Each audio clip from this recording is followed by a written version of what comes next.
It is a common habit to break down the telling of history into key milestones. If we take World War II, these milestones are made up not only of specific military events. Think of Ilana, Maine, Stalingrad, Midway, or the Normandy landings.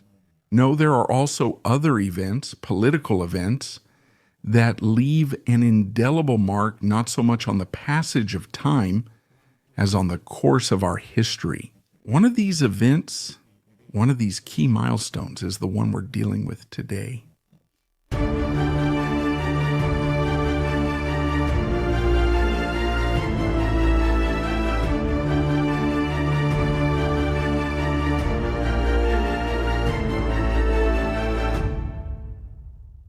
Our story begins in a luxurious villa along Via Salaria in Rome in the Parioli district.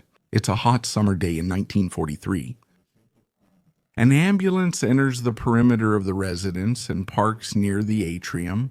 After about 20 minutes, some uniformed carabinieri and a plainclothes man come out of the residence. They all get into the ambulance, which leaves at a moderate speed and heads to an unknown destination, which is not one of the hospitals. This is not a hospitalization for illness. The main passenger in the ambulance, that man in civilian clothes, a stocky man with a butcher's build, unmistakable and with a strangely dull look in his eyes. That man is not sick, he is under arrest. The carabinieri intervened to protect him, but above all, to arrest him.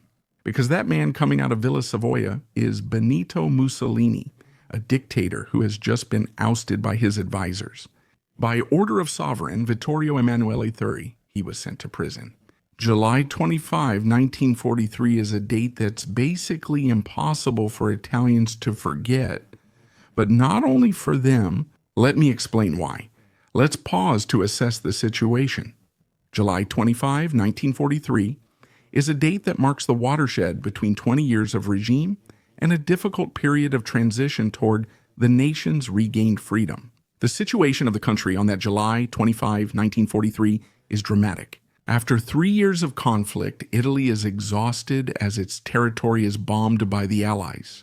The rationing of food is driving people to hunger, even though the black market is rampant, with a few speculators getting rich in an obscene way. In the military field, well, the conflict has been a disaster. The armies in North Africa, East Africa, and Russia have been crushed. The colonial empire collapsed just 5 years after its proclamation, and a significant portion of the Royal Army is engaged in counter-guerrilla and rearguard duties against the partisans in the Balkans, but not only there. The Allies have already landed in Sicily and are preparing for a new powerful leap, this time towards the heart of the peninsula. The Royal Air Force seems to have disappeared from the skies, outclassed by an enemy that relies on decidedly modern equipment, and of course, also on an abundance of men. The Royal Navy Fiore. To the pride of the regime, it has kept its battlefront almost intact except for the loss suffered at Taranto. We talked about it in the video dedicated to the front of Taranto, which you can find on the channel. But what remains stays locked in the ports due to a lack of fuel. The cruiser front has been reduced to a minimum. Minor vessels were sacrificed in the long convoy war toward Africa. The days of the bombastic declaration of war, of bravado in Piazza Venezia, of parroted slogans are long gone.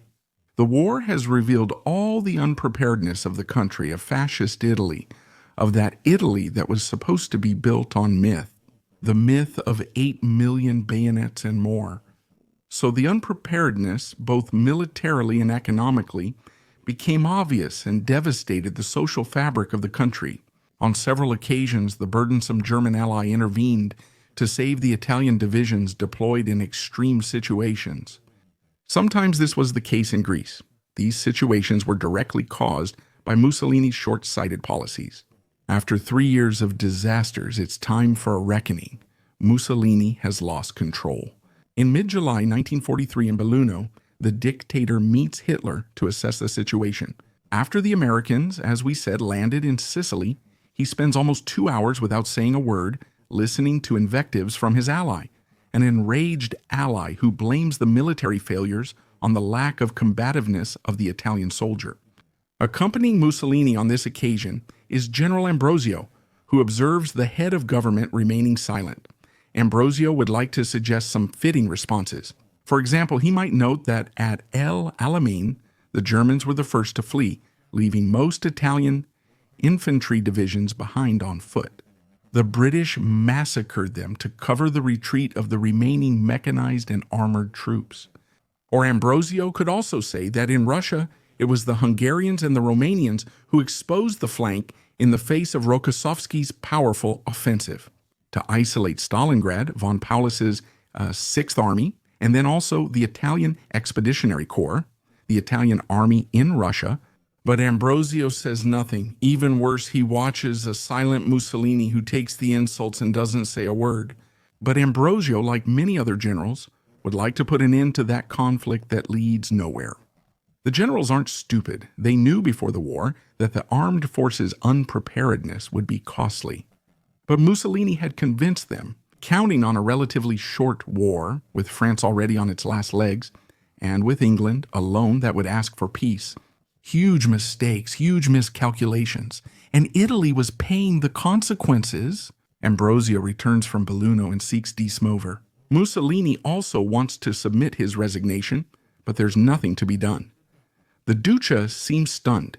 In reality, for some time now, Ambassador Bastianini has already been asked to start initial negotiations with the Allies to set up a peace plan, if not even reach an armistice. The week, Pietro Badoglio, the Marshal of Italy, is preparing a plan to remove the fascist regime and establish, with the sovereign's approval, a military government. For public health. Ambrosio knows this, just like many other generals. Even within the fascist party, there are rumors, criticism, and plans to hold those who've decided the country's fate alone accountable. One of them is Dino Grandi, a prominent figure from Bologna in the National Fascist Party. And he has seen far too much to the point of wanting to take action. He drafted an agenda for the meeting of the Grand Council, convened for the evening of July 24, 1943. Grandi's plan is extremely bold, calling for the removal of the dictator, the direct intervention of Vittorio Emanuele III, and the end of hostilities, to then negotiate less harsh terms than those set by the Allies at Casablanca. Grandi gauges the mood of the other 27 members of the Grand Council and speaks with the party secretary, Scorza, who almost surprises him, stating that he wants to support him. In reality, Scorza has another plan, a plan that we could call more aggressive, more extreme. Scorza plans to militarize the country and tighten the dictatorship, even considering arresting Mussolini and Vittorio Emanuele III's Coup. At the same time that Grandi and Scorza are discussing, the military on one side and those supporting Grandi on the other are pulling the strings. At that very moment, Vittorio Emanuele III receives the long-scheduled visit from Mussolini, who has to report to him about the meeting with Hitler in Belluno. Mussolini is tense and says he doesn't want the country to leave the conflict. He entered on September 15, the date initially suggested by the generals themselves. He only asks for some time to further explore the diplomatic talks that have already been set up by the ambassador. Bastianini. Mussolini doesn't want any backlash. He fears that the country could plunge into chaos. The king nods at the mention of Mussolini, thinking it's a conciliatory gesture, a sign of acquiescence.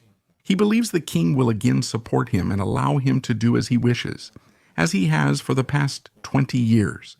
Mussolini doesn't know that in reality the sovereign has already sided with Badoglio and is just waiting for one thing. The outcome of the Grand Council meeting. Only then will Vittorio Emanuele III step in and decide what to do. After the meeting with the king, Mussolini receives Dino Grandi himself. He doesn't know that Grandi has prepared a plan specifically to sideline him. In fact, Grandi justifies his presence with an excuse, the desire to present a book. But after a while, Grandi changes the subject. He gives Mussolini a final chance, clearly stating that Italy and even the party now oppose him. The royal army is close to mutiny and won't follow him anymore. That they can't continue to blindly obey Hitler at the cost of destroying Italy itself. Grandi's words are categorical. He says, "Possibility, step aside, don't let yourself be humiliated." But Mussolini refuses. In fact, he claims that Germany is secretly producing the famous Wunderwaffen. We talked about it in a dedicated video that you can find on the channel. Those miracle weapons that are supposed to turn the tide of the conflict? But it's not clear whether Mussolini really believed in the existence of the Wunderwaffen or if it was just a joke. Yet another one, the dramatic gesture.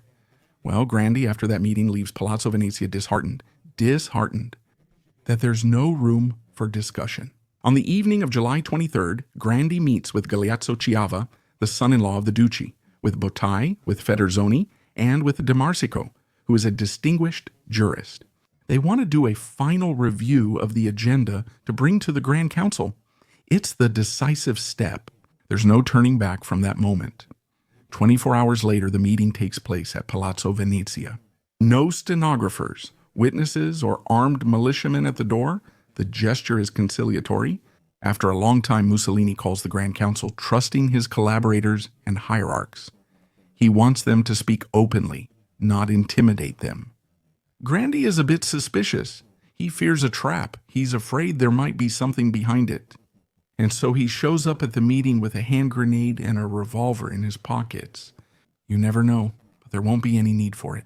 Mussolini opens the meeting by reminding everyone of their loyalty to the pact signed with Germany some time ago. He states that the war is ideological, but supposedly about economic survival. Of course, it's funny to hear him say that after the Italian economy was essentially destroyed by those 3 years of war. However, Mussolini's words fall on deaf ears. Not even a hint of approval comes for what he said, not even an applause. It's the first time this has happened. In fact, on the contrary, the criticism starts coming in, and the first to speak is Grandi himself. He presents his document, politely asks Mussolini to resign, to return full powers to the king and parliament, and to restore the guarantees provided by the statute. Albertino. Ciano resumes Mussolini's speech, stating that the agreements were not broken by the Italians, but by the Germans. And precisely for this reason, he declares that he openly supports the Grandi motion. Then Farinacci takes the floor, called the mother-in-law of the regime because he has always been inclined to gossip. Well, what does Farinacci do? He presents another unpopular proposal that nearly goes unnoticed. Then it's Scorza's turn, who, before getting to the point, reads some letters that beg Mussolini to hand over all his prerogatives to the military. In short, he begs him to step aside in favor of a cabinet made up of generals and admirals.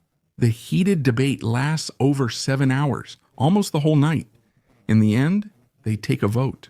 The voting on the agenda items. The first on the list is that of Tino Grandi, approved with 19 in favor, 7 against, and 1 abstention. Farinacci leaves without participating. But that vote, with 19 votes in favor of Grandi's agenda item, marks the end of the regime. It is the definitive defeat. Mussolini acknowledges it and closes the session without voting on the remaining agenda items. That's enough, Sassufi. The regime in Italy is dead. But from that session of the Grand Council, a distraught yet calm Mussolini emerges. And it's the same Mussolini, distraught but calm, who receives the summons the next day. The meeting is at 5 p.m. at Villa Samoia, Vittorio Emanuele III's private residence. But the king already knows everything that happened the night before. He has been fully informed, and precisely for this reason, he has summoned a detachment of carabinieri to the villa. The carabinieri's anthem is Fedelissima, the most faithful, and that's no coincidence. They are the sovereign's most loyal soldiers, and Captain Paolo Vinieri commands that detachment for a reason. The orders were simple. At the end of the meeting, which will take place at 5 post meridium between the sovereign and Mussolini, the carabinieri will have to intercept him on the stairs, arrest him, even if they have to use force or weapons, and take him away. Arriving at the villa, the now former dictator doesn't even notice the ambulance that arrived just before him, and it is parked inside the garden. Mussolini climbs the stairs a bit tired, accompanied by his secretary, De Cesare. He prepares for the meeting with the king. It's a meeting that lasts very little.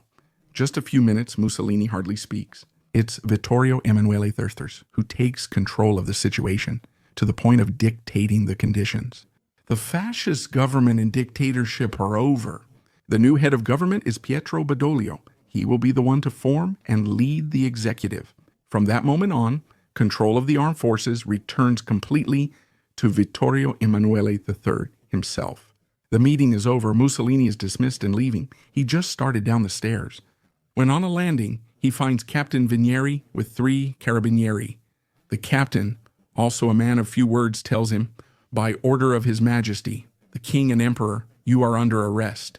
Follow me without resisting. We have arranged a vehicle for your transport to spare you complications due to the crowd's anger." Mussolini initially refuses and protests, unwilling to accept. But the 3 carabinieri accompanying Captain Vinieri close in on him and make it clear that it's not the time to cause a scene. At that point, that Mussolini, very different from the man who once proclaimed from the balcony of Palazzo Venezia, goes down the stairs. Subdued and eyes down, he quietly agrees to enter the walled vehicle. It drives off, but to where? As I mentioned, he doesn't visit any of Rome's many hospitals. First, he goes to the Podgora barracks in Trastevere, then to the Carabinieri Cadet School in the Prati district. Late in the evening, the IR radio announces the changeover.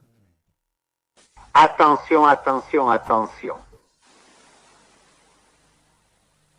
His Majesty, the King and Emperor, has accepted the resignation from the position of Head of Government, Prime Minister, and Secretary of State, submitted by His Excellency, the Knight Benito Mussolini, and has appointed as Head of Government, Prime Minister, and Secretary of State, His Excellency, the Knight Marshal of Italy, Pietro Badoglio. That proclamation, which lasts less than a minute, unleashes enthusiasm in the country's squares. Italians pour into the streets, drunk with joy. Why? Because they think that with the fall of Mussolini, the war is over. Everyone is asking for peace. The fasces, which were symbols of the dictatorship's power, are smashed with hammers almost everywhere. But that incredible explosion of joy is immediately cooled down by a cold shower. Badoglio says the war continues. Italy, devastated in its provinces and cities, stays loyal to Jesus Usa, protector of its ancient traditions. In reality, Badoglio's words are just for the occasion, a move carefully planned not to alarm the Germans. In reality, the Germans are already alarmed. An action plan called Operation Axe is already ready. Hitler, enraged, orders it into action. The German divisions begin to pour in from the Brenner Pass under the pretext of helping the Royal Army to counter the arrival of the Anglo-Americans. The Germans actually begin taking positions at key points. Why? Is it due to distrust? In fact, they fear that Mussolini's fall is basically the prelude to Italy leaving the war. Hitler doesn't want this. In fact, he wants more. He wants Mussolini to be found, freed, and brought to Berlin, still in office. Intelligence, take care of this. Admiral Canaris's Abwehr and Walter Schellenberg's Sicherheitsdienst Hausland, figures we've already come across. And Mussolini, where is he now? He's no longer at the Podgora barracks or the Carabinieri Cadet School. He is initially sent to Ponza, that island which had been a place of confinement, one of the many police confinements, for the enemies of fascism, the enemies of the regime, those who fought for freedom. Mussolini, in a sort of curious twist of fate, experiences for himself the deprivation and pain suffered by his victims. Then he is transferred to La Maddalena in temporary custody. La Maddalena is not safe. Fearing the Anglo-Americans' arrival, there's another move to the mainland. On Gran Sasso, at Capo Imperatore, there is a shelter, or rather a large hotel, that is difficult to reach. That's where Mussolini is placed, because it's considered a location that's hard to access, and therefore easy to defend against anyone attempting a raid. And it will be right there, at Campo Imperatore, in Abruzzo, that on September 12th, the German paratroopers and the King of Commandos, Otto Skorzeny, to whom we dedicated a monograph on the channel, will find Mussolini, free him from the custody of the Carabinieri, and take him away with them. First to Berlin, then as leader of the puppet Italian Social Republic, an effort to divide Italy in two. But this is another story that we will tell you in another episode.